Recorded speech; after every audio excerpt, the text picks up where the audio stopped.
Fala pessoal, tudo bem? Hoje eu queria falar com vocês sobre ciclos de juros, sobre os ciclos relacionados às taxas básicas de juros. Aqui no Brasil, a taxa Selic, né? Então vamos lá. Quando a gente fala de ciclos de juros, muita gente imagina algo super técnico, cheio de gráficos e aquela conversa que parece distante da vida real.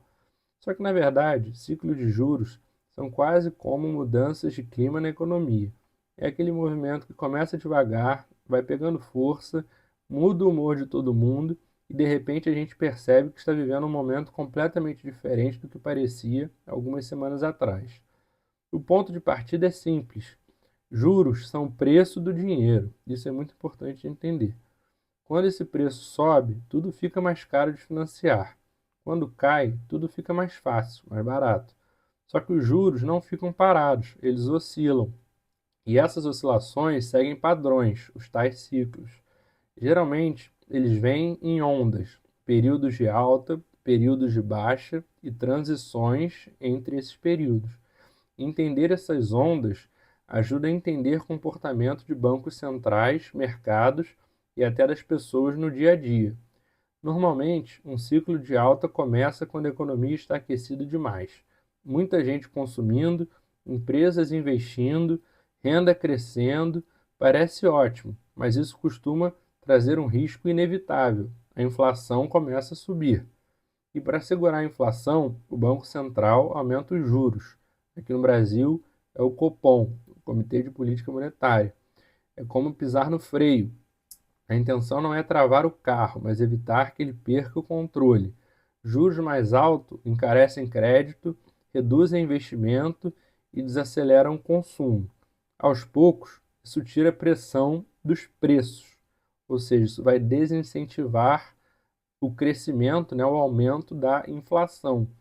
Só que esse movimento não acontece de uma hora para outra. Tem um delay, tem um atraso natural. O Banco Central sobe os juros hoje, sobe o juro hoje, mas o efeito completo aparece somente meses depois. É por isso que às vezes parece que o Banco Central está exagerando ou deixando correr solto demais. Ele está sempre reagindo a uma economia que já mudou desde o último dado. Então, os ciclos de juros têm sempre esse jogo de antecipação, de leitura de cenário, de correção de rota. Depois que o juro chega num patamar considerado suficiente para segurar a inflação, o ciclo entra numa fase de estabilidade. Os juros ficam ali, parados por um tempo. É aquele momento em que ninguém sabe se vai começar a cair ou se ainda vai subir mais um pouco. É como andar de barco em mar calmo, mas olhando as nuvens no horizonte. Todo mundo atento para entender qual será o próximo passo. Se a economia começa a enfraquecer, desemprego subindo, consumo caindo, empresas segurando investimentos, chega a próxima fase, a queda dos juros. A lógica agora é o inverso. O Banco Central diz: o freio já fez efeito, agora dá para aliviar. Juros mais baixos estimulam crédito, incentivam consumo, facilitam financiamento, a economia começa a respirar e o ciclo se reinicia. O interessante é que esses ciclos não afetam só grandes investidores ou economistas. Eles chegam na vida real de várias formas, na vida de várias pessoas, né? Na vida real de várias pessoas de várias formas. Um financiamento imobiliário que fica inviável num ciclo de alta, o cartão de crédito que vira uma bomba, empresas que adiam projetos, o governo que paga mais caro para se financiar, até o humor do mercado de ações que muda completamente dependendo da direção dos juros. A parte mais fascinante é que ciclo, a parte mais fascinante é que ciclos de juros não são apenas movimentos técnicos, eles são movimentos psicológicos. Quando os juros começam a cair, você vê o mercado inteiro se animando. Bolsa sobe, dólar muitas vezes se acalma, empresas planejam expansão, investidores aceitam mais risco. Quando rodam para cima, o clima é outro. O defesa, cautela, preferência por ativos mais seguros. É como se os juros fossem um termômetro do espírito coletivo. E também existe o ponto de que os ciclos de juros variam de país para país. Um país com inflação cronicamente alta, como é o caso do Brasil, vive ciclos mais agressivos, como no momento a nossa Selic, a taxa básica de juros, está a 15% ao ano, que é muito alto.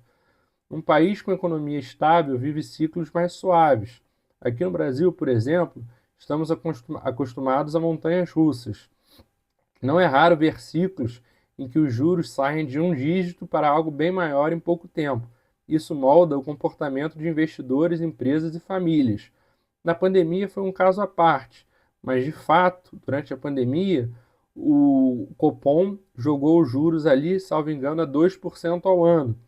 E após os piores impactos da pandemia passarem, esses juros pularam de 2 para, salvo engano, 13,75% ao ano, da noite para o dia. Numa reunião do Copom, eles alteraram de 2 para 13,75%. Ou seja, são alterações radicais e muito grandes, mas levando em conta que a pandemia era um caso à parte. Outra coisa importante, os ciclos nunca são perfeitamente simétricos. Às vezes o juro sobe rápido e cai devagar. Às vezes cai rápido e sobe devagar. Às vezes o ciclo é interrompido por algum choque externo, como uma crise internacional. Economias são organismos vivos, reagem a estímulos e surpresas. Por isso, ler ciclos é quase um exercício de interpretar sinais, tendências e contexto. No fundo, entender ciclos de juros é entender que nada na economia é fixo. Tudo gira, tudo muda, tudo entra e sai de fase. E quem aprende a enxergar essas transições com clareza toma decisões melhores, seja na hora de investir, de financiar, de planejar ou de compreender o momento econômico. É um jeito de olhar o mundo com mais precisão sem ser pego de surpresa. No fim das contas, ciclos de juros são isso: um movimento contínuo de aperto e afrouxamento, de calor e resfriamento, de empolgação e prudência. Entender esses movimentos ajuda a navegar melhor num ambiente que, por definição, nunca fica parado. Ou seja, nunca vai existir uma taxa de equilíbrio. Encontrou-se a taxa de equilíbrio, agora vai se manter assim indefinidamente, sabe? Tipo, vai manter a inflação controlada, o consumo, tudo direitinho. Não existe, sabe? Ele vai sempre, é uma maré, vai sempre subir e descer, subir e descer. Não existe taxa de equilíbrio quando se fala de juros de um país, entendeu? Da taxa básica de juros de um país. E é isso, pessoal. Muito obrigado. Espero que vocês tenham gostado. Um abraço e até a próxima.